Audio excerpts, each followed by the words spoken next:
देखिए, अब आज से अगला चैप्टर जो है आपका किस्त भुगतान पद्धति, यानी आप इससे पहले देखे किराया क्रय पद्धति। तो किराया क्रय पद्धति और किस्त भुगतान पद्धति लगभग सेम है। थोड़ा सा अंतर क्या है कि जैसे किराया क्रय पद्धति में उधार क्रय विक्रय किया जाता है, किस्त भुगतान पद्धति में भी उधार क्रय विक्रय किया जाता है। उसमें भी क्रेता होता है, इसमें भी विक्रेता होता है। क्लियर?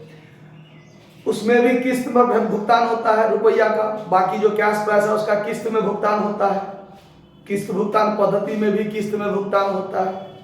बस अंतर क्या है कि किराया क्रय पद्धति में अगर कोई किस्त का भुगतान क्रेता नहीं कर पाता है तो विक्रेता उसकी संपत्ति को क्या करता है, अपने अधिकार में ले लेता है, जब्त कर लेता है। और किस्त भुगतान पद्धति में ऐसा नहीं होता है। अगर आप किसी भी किस्त का भुगतान करने में असमर्थ होते हैं तो विक्रेता आपसे संपत्ति जब्त कर लेगा, ऐसा नहीं होता है। विक्रेता को यह अधिकार होता है कि आप पर केस मुकदमा करके आपसे रुपया प्राप्त कर लेगा, लेकिन आपका संपत्ति जब्त कर लेगा, ऐसा बात नहीं होता है। ठीक है? उसमें जब्त करने के बाद जितना रुपया क्रेता दे दिया गया रहता है क्रेता द्वारा, वो रुपया क्या मान लिया जाता है, किराया मान लिया जाता है और संपत्ति जब्त कर लेता है। लेकिन किस्त भुगतान पद्धति में ऐसा नहीं होता है कि विक्रेता संपत्ति क्या करेगा, जब्त कर लेगा। ये बात खाली अंतर है, समझे बात? बाकी सवाल भी उसी प्रकार बनेगा जैसे हायर परचेज सिस्टम में बनता था। इंट्री भी लगभग सेम है, थोड़ा थोड़ा का अंतर है। इंटरेस्ट का गणना और डिप्रिसिएशन का गणना सेम उसी प्रकार होगा जैसा कि आपने किराया क्रय पद्धति में सीखा है। अंतर दोनों में एक ही है कि किराया क्रय पद्धति में विक्रेता संपत्ति जब्त कर सकता है और किस्त भुगतान पद्धति में जब्त नहीं कर सकता है। बाकी सेम टू सेम सारा बात उसमें भी है, इसमें भी है। समझे बात? तो इसमें जर्नल एंट्री जो बनता है वो कैलकुलेशन इंटरेस्ट की गणना, डिप्रिसिएशन की गणना जैसा आप हायर परचेज सिस्टम में करते थे उसी प्रकार से होगा। ठीक है? खाली इसमें जर्नल एंट्री में क्या होता है, इसमें थोड़ा सा अंतर है। देखिए, सिर्फ जर्नल एंट्री में अंतर है, बाकी ज्यादा कुछ परेशानी नहीं है। Journal entry in the books of purchaser, इसमें हायर परचेजर नहीं लिखेंगे, इसमें हायर परचेजर नहीं लिखेंगे, हायर वेंडर नहीं लिखेंगे, सिर्फ परचेजर और वेंडर लिखाएगा। क्या होता है एंट्री? देखिए, परचेजर के पुस्तक में प्रथम वर्ष यानी फर्स्ट ईयर में क्या सब एंट्री बनेगा? तो पहला एंट्री संपत्ति उधार खरीदने पर, संपत्ति उधार खरीदने पर assets account DR, assets account DR. Instalment payment system में क्या होता है कि जितना रुपया ब्याज होगा ना अंतिम किस्त तक का, मतलब फर्स्ट इंस्टॉलमेंट से लेके और लास्ट इंस्टॉलमेंट तक टोटल ब्याज की राशि जितना होता है ना, उतना को एक के बार परचेजर अपना खर्चा मान लेता है कि इतना रुपया हमको देना है। मतलब interest suspense account, interest suspense account D R, यानी इसमें आपको कैश प्राइस और इसमें आपको टोटल इंटरेस्ट देना है। और टू में vendors account, to vendors account, यानी संपत्ति का कैश प्राइस और इंटरेस्ट सस्पेंस, यानी जितना ब्याज है मेरा, मतलब जितना ब्याज लगेगा, हर एक किस्त का ब्याज है ना, हर एक किस्त का ब्याज को जोड़ के एक के बार लिख लेगा और उतना से वेंडर को लेनदार बना लेगा। फिर क्या करेगा, अगर डाउन पेमेंट है तो डाउन पेमेंट वाला एंट्री, सुपुर्दगी पर भुगतान, सुपुर्दगी पर भुगतान करने पर, तो ये क्या करेगा, vendors account DR, vendors account DR to cash या बैंक अकाउंट, जो चीज का आप प्रयोग करें। तीसरा, ब्याज लगाने पर, वर्ष के अंत में ब्याज लगाने पर, ये प्रथम वर्ष के शुरू में हुआ एंट्री। अब प्रथम वर्ष के अंत में ब्याज लगाने पर, क्या लगाने पर? ब्याज लगाने पर, वर्ष के अंत में ब्याज लगाने पर, मतलब ये जो इंटरेस्ट सस्पेंस की गणना, ये जब हम इंटरेस्ट की गणना करेंगे उसी समय में हमको मिल जाता है कि टोटल ब्याज मेरा कितना होगा। उसके बाद उस इंटरेस्ट सस्पेंस में से धीरे धीरे अपना इंटरेस्ट जब चार्ज करेगा ना, तो ये इंटरेस्ट सस्पेंस को धीरे धीरे कम करते जाएगा। तो ब्याज लगाने पर होगा interest account DR to interest suspense account, यही एंट्री खाली चेंज हो जाता है। देखिए हायर परचेजर में क्या होता था कि यहाँ पर इंटरेस्ट सस्पेंस को डेबिट नहीं करते थे और यहाँ पर हायर वेंडर लिखते थे ना। अब यहाँ पर क्या होगा, इंटरेस्ट सस्पेंस को एक ही बार डेबिट कर लेगा और जब ब्याज लगाएगा तो interest account DR to interest suspense कर करके धीरे धीरे खत्म करते रहेगा। उसके बाद 4 नंबर, किस्त का भुगतान करने पर, जब किस्त का भुगतान करेगा तब किस्त का भुगतान करने पर, तो किस्त का भुगतान करने पर क्या हो जाएगा, तब vendors account DR to cash या बैंक अकाउंट। उसके बाद 5 नंबर एंट्री,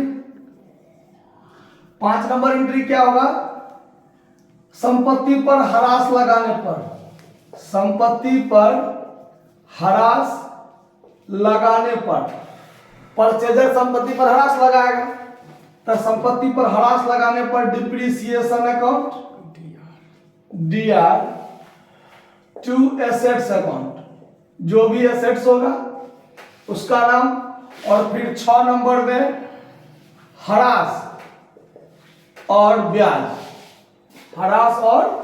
ब्याज की राशि को पीएल अकाउंट में भेजने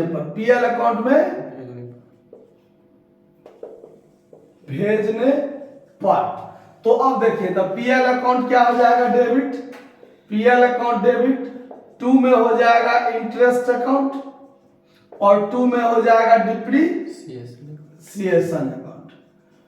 तो ये हो गया पहले वर्ष का एंट्री, यानी पहले वर्ष जब संपत्ति खरीदेंगे तो assets account DR interest suspense account DR to vendor, संपत्ति को डेबिट, इंटरेस्ट सस्पेंस को डेबिट और वेंडर को लेनदार बना लिया। डाउन पेमेंट पर वेंडर टू कैश पेमेंट कर दिया, ब्याज लगाने पर इंटरेस्ट खर्चा डेबिट और टू इंटरेस्ट सस्पेंस। यहाँ जो सोलहनी खर्चा को एक बार डेबिट किया था उसको धीरे धीरे क्या करेगा, कम कर करके समाप्त करेगा, इसीलिए टू इंटरेस्ट सस्पेंस। यहाँ पर वेंडर इसलिए नहीं लिखा क्योंकि जब इसको डेबिट किए थे तो मेरा वेंडर उतना से ऑलरेडी पहले बढ़ चुका है, तो दोबारा बढ़ाने की जरूरत नहीं है।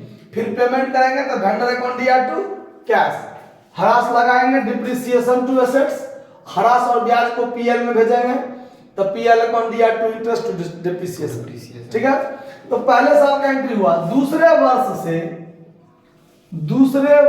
से मात्र 4 एंट्री बनेगा, मात्र 4 एंट्री ही बनेगा।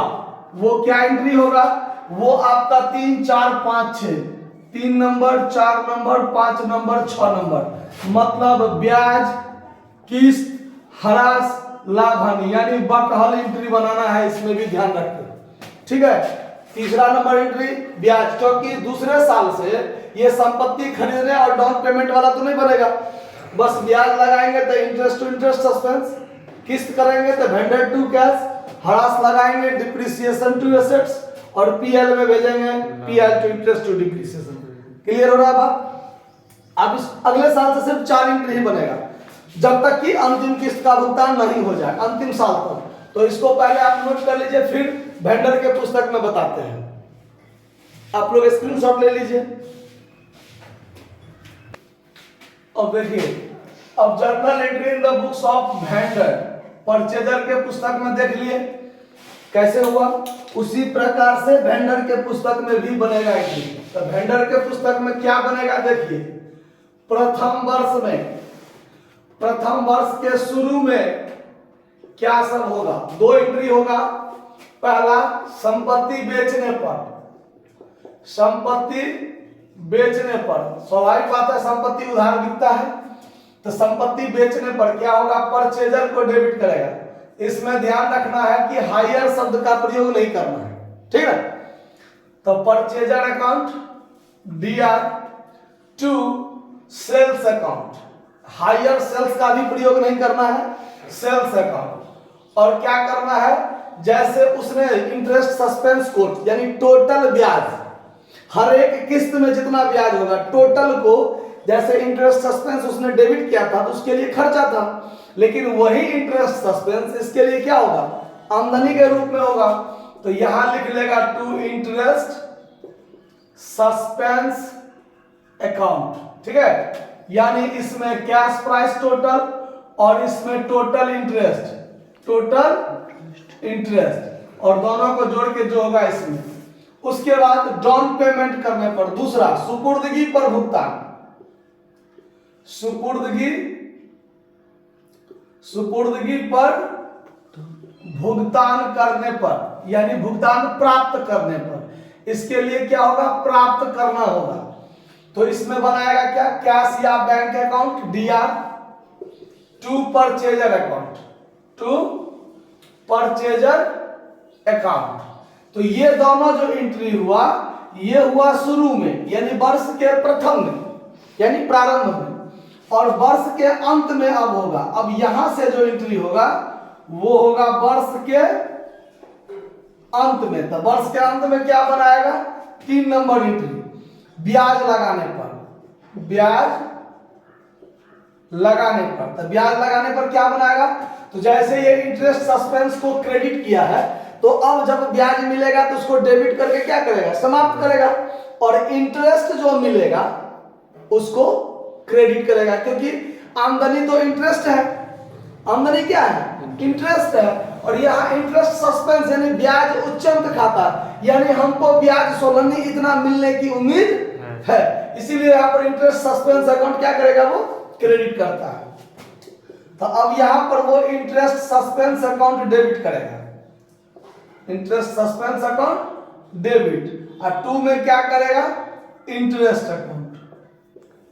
उसमें क्या करते थे, परचेजर हायर परचेज वाला में यहाँ purchaser hire purchaser account DR करते थे, लेकिन यहाँ पर नहीं, इंटरेस्ट सस्पेंस को डेबिट कर करके खत्म करना है।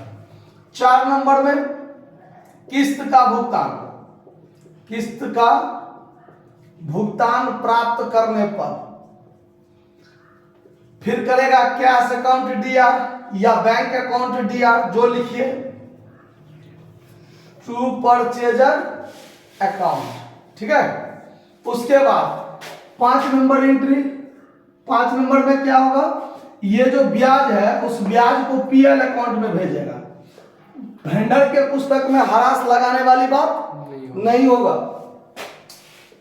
ब्याज को पीएल अकाउंट में भेजने पर, पीएल अकाउंट में भेजने पर क्या बनाएंगे, तो interest account DR, interest account DR to PL account.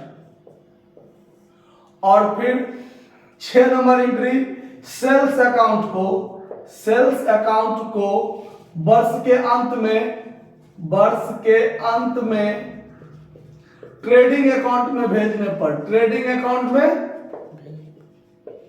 भेजने पर, तो ये क्या बनाएगा, sales account DR, sales account DR to trading account, to trading account. समझ में आया बात। पहले साल में ये 6 एंट्री होगा, उसके बाद अगले साल से, अगले साल से, अगले वर्ष से,